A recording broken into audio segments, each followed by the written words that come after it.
Shalom Awesome Kids, selamat datang di ibadah online kita. Berikut adalah panduan beribadah kita pada hari ini. Yang pertama, adik-adik, mari kita persiapkan diri kita dan pakailah pakaian rapi dan juga sopan. Yang kedua, adik-adik, saat ibadah dimulai jangan tiduran ya, tapi kita mau duduk dengan baik. Jika adik-adik sedang sakit, boleh ibadah di tempat tidur ya. Yang ketiga, adik-adik, mari kita siapkan Alkitab kita. Yang keempat, bagi adik-adik yang sudah bisa menulis, ayo siapkan buku dan alat tulisnya ya. Hal ini berguna untuk mencatat firman Tuhan yang disampaikan pada hari ini. Yang kelima, adik-adik semua ikut menyembah dan memuji Tuhan ya dengan semangat. Yang keenam, adik-adik yang mendengarkan firman Tuhan, kita mau duduk dan jangan jalan ke sana-sini ya. Dan juga jangan mengobrol. Yang ketujuh, adik-adik ikut berdoa bersama-sama juga ya. Selamat beribadah. Tuhan Yesus memberkati.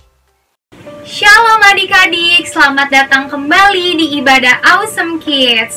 Prince dan princessnya Tuhan, apa kabarnya hari ini? Dahsyat, luar biasa, yes. Adik-adik, sebelum kita memulai ibadah Awesome Kids kita, mari kita lipat tangannya dan bersatu di dalam doa. Tuhan Yesus yang baik, terima kasih Tuhan untuk hari ini. Sekarang kami akan memulai ibadah Awesome Kids kami. Biarlah Engkau yang menyertai dari awal, pertengahan, hingga akhir.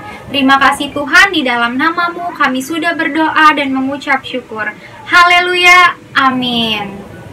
Adik-adik semuanya, sekarang kakak undang adik-adik untuk bangkit berdiri dan kita mau menyanyikan lagu puji-pujian.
Adik-adik semua, sekarang kita akan memasuki firman Tuhan. Sebelum kita membaca dan mendengarkan firman Tuhan, mari kita mengangkat lagu ini bersama-sama.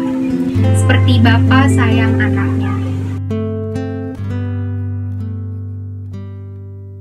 Bapa, besar sungguh kasih setiamu,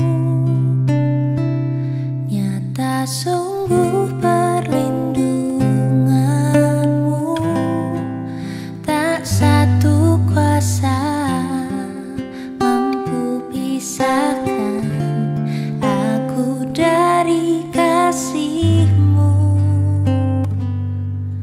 Bapa, ajarku selalu hormati-Mu, ajarku turut perintah-Mu, berikan ku hati untuk menyembah-Mu dan bersyukur setiap waktu, seperti Bapa sayang anaknya. Demikianlah Engkau mengasihiku, Kau jadikan biji mata-Mu, Kau berikan semua yang ada padamu, seperti Bapa sayang anaknya. Demikianlah Kau menuntun langkahku, hari depan indah Kau beri, rancangan-Mu yang terbaik bagiku.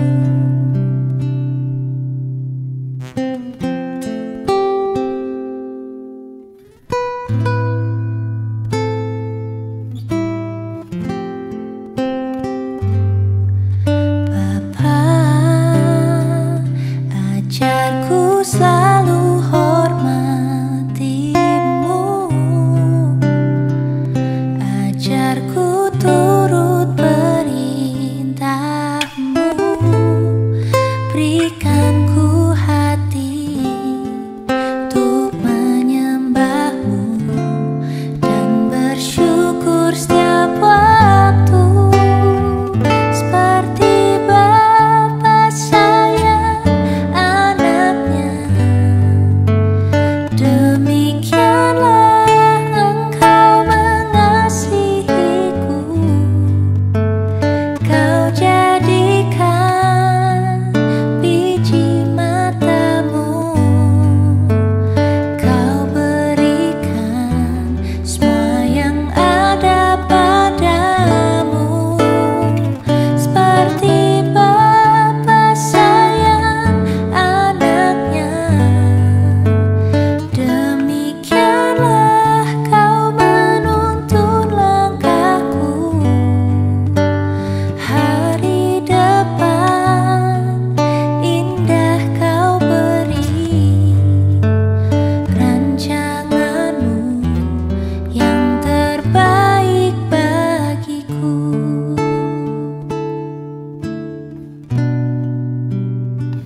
Seperti Bapa sayang anaknya.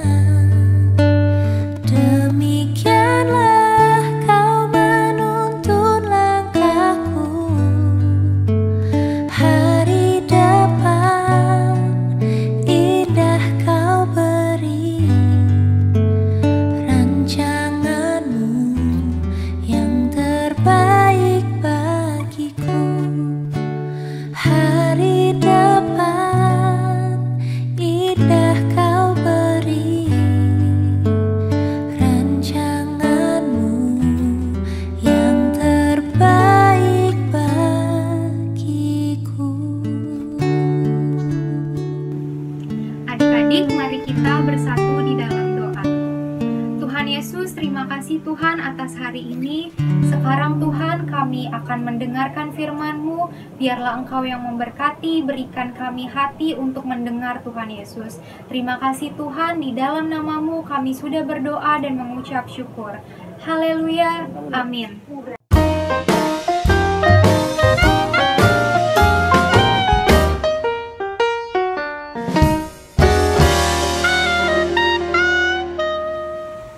Adik-adik semua, Prince dan Princess-nya Tuhan, kali ini pembacaan Alkitab kita mengenai Yefta yang akan diambil dari Nats Alkitab Hakim-Hakim 11 ayatnya yang pertama sampai dengan ayatnya yang ke-11.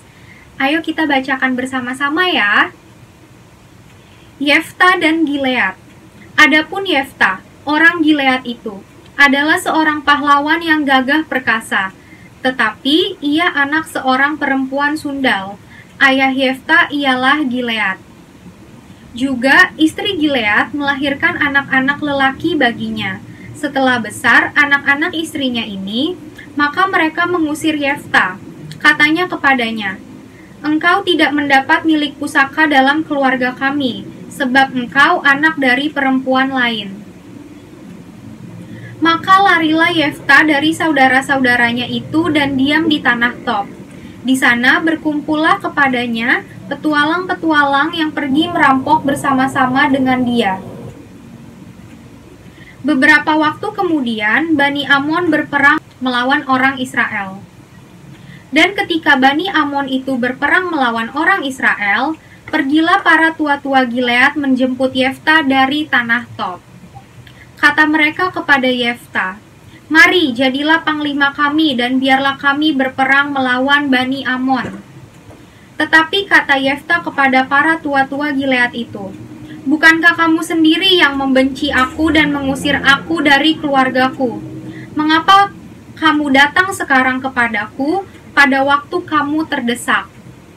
Kemudian berkatalah para tua-tua Gilead kepada Yefta, "Memang kami datang kembali sekarang kepadamu.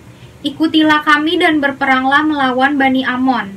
Maka engkau akan menjadi kepala atas kami, atas seluruh penduduk Gilead." Kata Yefta kepada para tua-tua Gilead, "Jadi jika kamu membawa aku kembali untuk berperang melawan Bani Amon, dan Tuhan menyerahkan mereka kepadaku, maka akulah yang akan menjadi kepala atas kamu."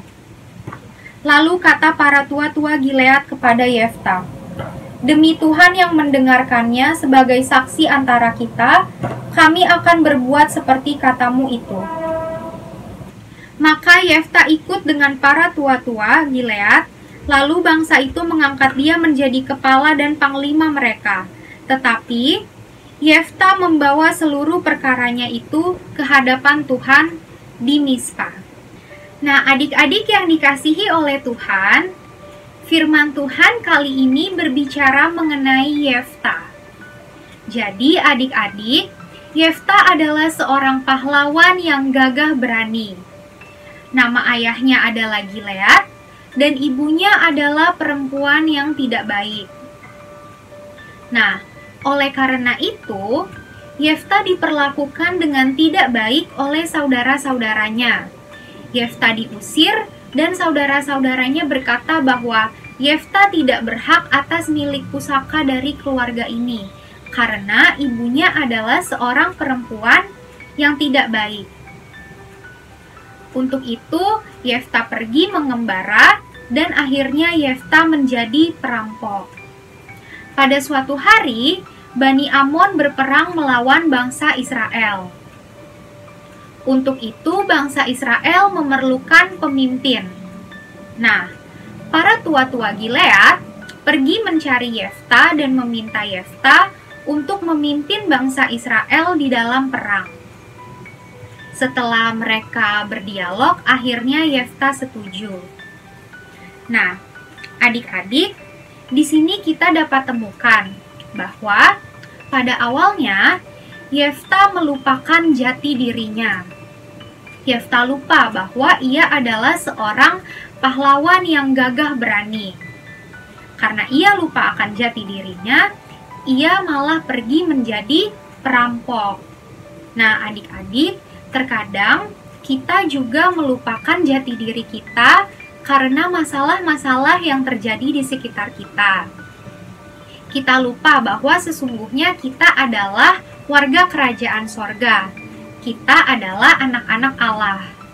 Untuk itu adik-adik, kita harus tahu bahwa dalam segala hal, Tuhan tidak pernah meninggalkan kita dan Tuhan tidak pernah melupakan kita. Nah, adik-adik, dari cerita yang kita baca tadi, kita tahu bahwa Yefta mau memaafkan orang-orang yang pernah menyakitinya. Bahkan, ia menjadi pemimpin untuk mereka dan berperang melawan Bani Amon. Untuk itu adik-adik, kita harus menjadi seperti Yefta. Kita harus memaafkan orang-orang yang pernah menyakiti kita. Dan di ayat yang terakhir, ditulis bahwa Yefta menyerahkan perkaranya kepada Tuhan. Nah, adik-adik, kita harus tahu bahwa kebencian dan kedendaman adalah hal yang sangat tidak baik dan berdampak sangat negatif untuk kita. Karena itu, kita harus selalu belajar memaafkan. Karena yang pertama, memaafkan akan membuat kita menerima pengampunan dari Tuhan. Apabila kita mengampuni sesama kita, maka Tuhan juga akan mengampuni kesalahan-kesalahan kita. Yang kedua, memaafkan akan membuat hati kita menjadi bersih. Dan yang ketiga, memaafkan akan mengembalikan kita kepada rancangan Tuhan yang dahsyat bagi kita. Nah, adik-adik, ayat hafalan kita dari Markus 11 ayatnya yang ke-25. Dan jika kamu berdiri untuk berdoa, ampunilah dahulu sekiranya ada barang sesuatu dalam hatimu terhadap seseorang, supaya juga Bapamu yang di sorga mengampuni kesalahan-kesalahanmu. Nah, adik-adik, ibadah kita sudah selesai. Mari kita tutup di dalam doa. Tuhan Yesus yang baik, terima kasih Tuhan untuk firman-Mu pada hari ini yang mengajarkan kami untuk selalu memaafkan. Tuhan, biarlah hari ini berjalan dengan baik, berkati kami dan terpujilah nama-Mu selalu. Terima kasih Tuhan Yesus. Haleluya. Amin. Adik-adik semuanya, ibadah kita sudah selesai. Selamat hari Minggu. Tuhan Yesus memberkati.